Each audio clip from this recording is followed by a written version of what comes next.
Fancy saris, కంచిపట్టు సారీస్ కి ప్రత్యేకంగా పెట్టింది పేరు మన పూర్ణిమ ప్రింట్స్, కేపీహెచ్పి అండ్ మాదాపూర్. నమస్కారం. కార్తీక పురాణం 14వ రోజు పారాయణలోకి వచ్చాం. ఈరోజు కార్తీక పౌర్ణమి. అంటే మనకి 14వ రోజే పౌర్ణమి వచ్చిందంటే ఒక్కొక్కసారి తిథి ద్వయం కదిలిపోతుంది. 13వ రోజున 2 తిథులు కనపడుతున్నాయి. ఈ సంవత్సరం మనకి తిథులు కొంచెం దగ్గరగా ఉన్నాయి చూడండి. మనం చతుర్దశి, నరక చతుర్దశి, దీపావళి ఒకేసారి జరిపేసుకున్నాం ఒక రోజునే.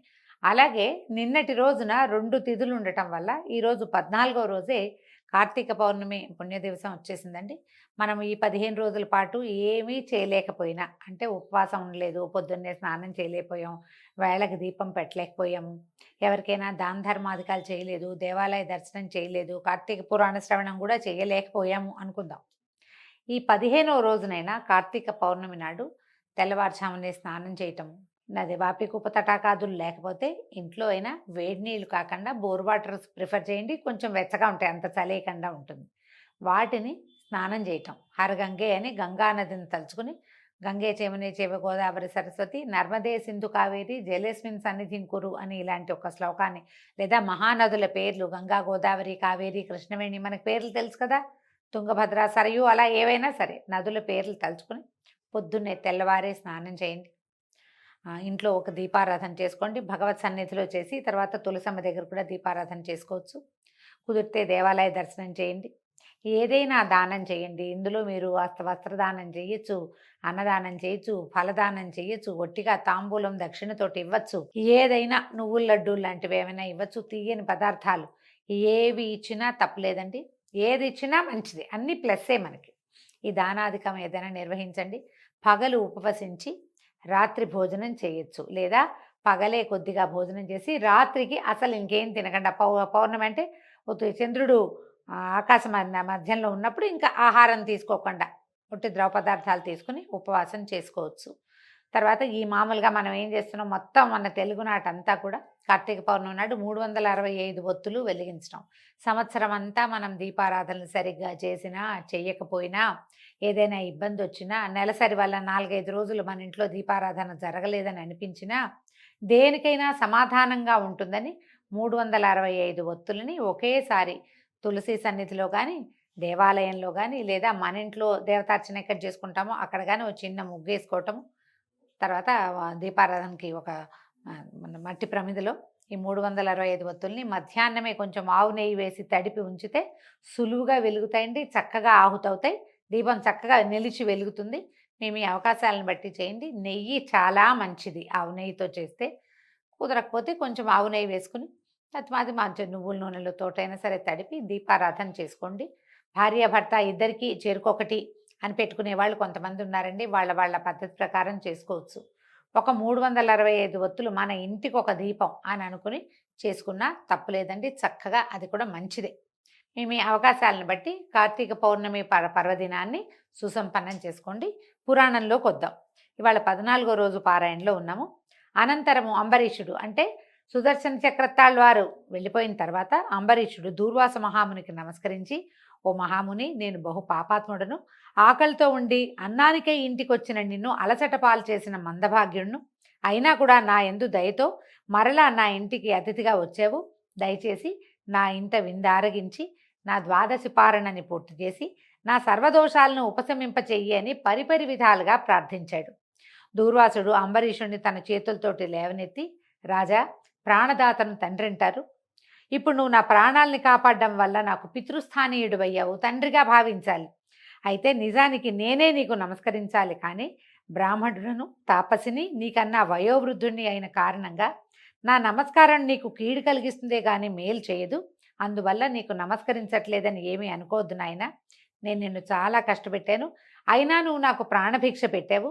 నీ వంటి ధర్మాత్మునితో కలిసి భోజనం చేయటం మహద్భాగ్యం నాది అని చెప్పి అంబరీషుడి యొక్క ఆతిథ్యాన్ని స్వీకరించాడు. ద్వాదశి పారణని అంబరీషుడితో కలిసి చేశాడు. తన ఆతిథ్యాన్ని స్వీకరించి విష్ణు భక్తుల మహాత్మ్య ప్రకటనార్థం పరీక్షకునిగా వచ్చిన దూర్వాసుడు ఆ సత్కార్యం పూర్తి కావడంతో తన ఆశ్రమానికి తరలి వెళ్ళిపోయాడు.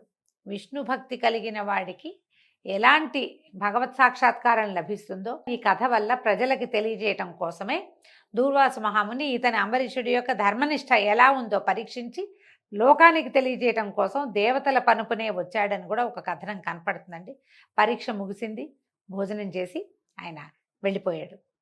కాబట్టి కార్తీక శుద్ధ ఏకాదశి నాడు ఉపవాస జాగరణలు చేసి, ద్వాదశి నాడు దానాదులను ఏదైనా దానం చేయటము, ఎవరికైనా భోజనం పెట్టటము, లేదా మోయనివ్వటము అంటే స్వయం పాకం ఇవ్వటము, దాన్ని అట్లా నిర్వర్తించి బ్రాహ్మణ సమేతుడై ద్వాదశి ఘడియలు దాటకుండా పారణం చేయటం వల్ల అన్ని పాపాలు అంతరించిపోతాయి. దానం చేసి భోజనం చేయమంటున్నారండి. అవకాశాన్ని బట్టి చెయ్యండి, ఎలా కుదిరితే అట్లా. ఈ పుణ్యగాథను చదివించినా, రాసినా, వినిపించినా, వినినా కూడా ఇహంలో సర్వసౌఖ్యాలని పొంది పరంలో ఉత్తమ పదాన్ని పొందుతారు. చెప్తున్న నేను, వింటున్న మీ అందరికీ కూడా మోక్షం లభిస్తుందని కార్తీక పురాణం చెప్తోందండి. తర్వాత చూద్దాం. పూర్వోక్త విధంగా సూతుడు వినిపించిన కార్తీక మహాత్మ్యాన్ని విని శౌనకాది ఋషులు, మహాభాగ కలియుగ కల్మషగతులు, రాగాది పాశయుక్త సంసారగ్రస్తులు అయిన సామాన్యులకి సునాయాసంగా లభించే పుణ్యమేది? అన్ని ధర్మాల్లోనూ అధికమైనదేది? దేవతలందరిలోకి దేవాధిదేవుడెవరు? దేనివల్ల మోక్షం కలుగుతుంది? మోహం దేనివల్ల నశిస్తుంది? జరామృత్యు పీడితులు, జడమతులు, మందులు, ధర్మ విచారణ సరైనదిగా తెలియని వారు అయినటువంటి ఈ కలికాలపు ప్రజలు తేలిగ్గా తెములుకుపోయే తెరువేమిటి అని అడిగారు. ఇది చూడండి, ఈ ప్రశ్నలన్నీ మన కోసమేనండి. ఎలా మోక్షం వస్తుంది? మోక్షం సంగతి పక్కకు పెడితే ముందు అసలు మనం ఎక్కడి వాళ్ళం, ఎక్కడి నుంచి ఎక్కడికి వచ్చాము, ఎక్కడికి వెళ్ళబోతాము, ఇదంతా ఎట్లా తెలియడం, మనకి ఎట్లా అర్థమవుతుంది? మనకు సాధారణంగా ఏం తెలుస్తుందండి, చిన్నప్పుడంతా నన్ను హాస్పిటల్ నుంచి తెచ్చారని నమ్ముతాం. మనం హాస్పిటల్ నుంచి తెచ్చారు, అమ్మ గర్భము అవి మనకు అర్థం కావు. ఒక వయసు వచ్చాక తెలుస్తుంది. అమ్మా నాన్నలకి పుట్టామనుకుంటాం. ఈ అమ్మా నాన్నలకి పుట్టకముందు మనం ఎక్కడున్నాము అనేది మనకు తెలియదు. పోనీ మరణించారు తండ్రులో తాతలో మరణాలు చూస్తాం. మరణిస్తే వాళ్ళు కదలకుండా ఉండిపోవటము, వాళ్ళని తీసుకెళ్ళి ఎందులో అయినా కలిపేయటం, ఏమైనా పంచభూతాల్లో కలిపేస్తాము. ఈ పంచభూతాల్లో కలిసిపోయింది ఎవరు? ఇందులో ఇందుకు ముందున్న కదలికగా ఉన్నవాడెవడు? వాడెక్కడికి వెళ్ళాడు? అతను ఏం చేస్తాడు? అతను ఎక్కడ పుడతాడు? మళ్ళీ ఈ రకమైన విచారణ మనకి ఎప్పుడైనా ఉంటుందండి? ఏముండదు. అందులో సైన్స్ లేదు, సోషల్ లేదు, అంచేత మనం ఏ విచారణ చేయము. ఏ విచారము లేకుండానే సాధారణంగా 99% జీవులు కడతేరిపోతూనే ఉంటాయండి. పశుపక్షాది జంతుజాలానికి ఏమీ తెలీదు.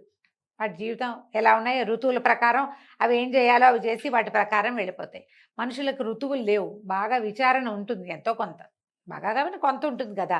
ఈ కథ నడిపిస్తూ ఉంటాం. అప్పుడప్పుడు కథలో మనకి 2-3 సార్లు ఈ విచారణ వస్తుందండి. ఏదైనా ప్రసూతి వైరాగ్యము, తర్వాత శ్మశాన వైరాగ్యము కలిగినప్పుడు. ప్రసూతి వైరాగ్యం అంటే ఈ పిల్లలు పుడుతున్నప్పుడు ఆడవాళ్ళు చావు కేకలు పెడుతుంటే అప్పుడు ఒకసారి ప్రసూతి వైరాగ్యం వస్తుంది మనకి. ఎవరైనా మరణించినప్పుడు శ్మశాన వైరాగ్యం వస్తుంది. అప్పుడు ఒక విచారణ మనసు లోపల వస్తుందన్నమాట. మనం ఏమిటిది, ఈ జీవితం ఇంత బుద్భుతప్రాయంగా ఉందేంటి అనిపిస్తుంది ఒకసారి. ఏమిటి, ఒక ప్రాణం పుట్టాలంటే ఇంకోటి ఇట్లా చచ్చేంతకే బాధపడాలా అని కూడా అనిపిస్తుంది.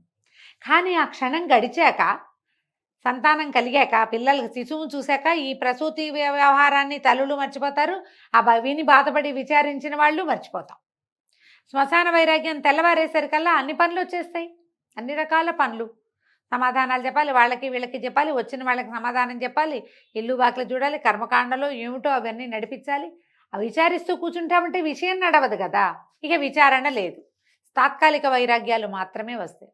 ఈ వైరాగ్యాన్ని కంటిన్యూ చేయటం కానీ, దీని మీద పరిప్రశ్న మళ్ళీ మళ్ళీ మనని మనం ప్రశ్నించుకోవటం కానీ, ఎవరినైనా అడగటం కానీ మనం చెయ్యము. ఎప్పుడూ అత్యంత విషాదభరితమైన సంఘటనలు ఏవైనా జరిగినప్పుడు మనకి ప్రశ్నలు వస్తాయండి. ఆ ప్రశ్నలకి సమాధానాన్ని ఇట్లా ఏవైనా పురాణాల్లో మనం తెలుసుకోగలుగుతాం. మనంతటా మనకైతే ఏం ఆన్సర్లు రావండి, అన్నీ శేష ప్రశ్నలే ఇవి. మనకు అసలు అర్థం కాదు ఏం చేస్తున్నాము అని. అయితే ఇప్పుడు చెప్తున్నారు, మంచి ప్రశ్నలు వేశారని సూత మహాముని ఇట్లా చెప్తున్నారు. ఇలాంటి మంచి విషయాల గురించి ప్రసంగించుకోవటం వలన వివిధ తీర్థక్షేత్రాటన స్నానాల వల్ల, వివిధ యజ్ఞయాగాది నిర్వహణల వల్ల కలిగేటంతటి పుణ్యం లభిస్తుంది. ఇంతవరకు నేను మీకు చెప్పిన కార్తీక ఫలమే వేదోక్తమైనది. ఏమిటి ఇప్పుడు మనం ఇవన్నీ ఇట్లా డిస్కస్ చేయటం వల్ల ఏమవుతుందంటే, ఇవి వేరే వేరే ఊర్లు వెళ్ళి దేవతార్చన దేవాలయాలు చూసి అక్కడ తీర్థాటన చేసి స్నానం చేసి తర్వాత మన రకరకాల నది స్నానాలు చేస్తే ఎలాంటి ఫలితం లభిస్తుందో, ఇలా ఉత్తమ విచారణ వల్ల కూడా అలాంటి ఫలితమే లభిస్తుందట. వేదోక్తమైనది కార్తీక ఫలమే వేదోక్తమైనది. విష్ణానందకారకమైన కార్తీక వ్రతమే ఉత్తమ ధర్మము. కార్తీక వ్రతం అన్నిటికంటే ఉత్తమ ధర్మం, ప్రతివాడు ఆచరించవలసిందే దీన్ని. అయితే సర్వశాస్త్రాల్ని వివరించి చెప్పేందుకు నేను సమర్థుణ్ణి కాను, సమయము చాలదు గనక అన్ని శాస్త్రాలలోనూ ఉన్న సారాంశాన్ని చెప్తాను వినండి. విష్ణు భక్తి కన్నా తరుణోపాయము లేదు.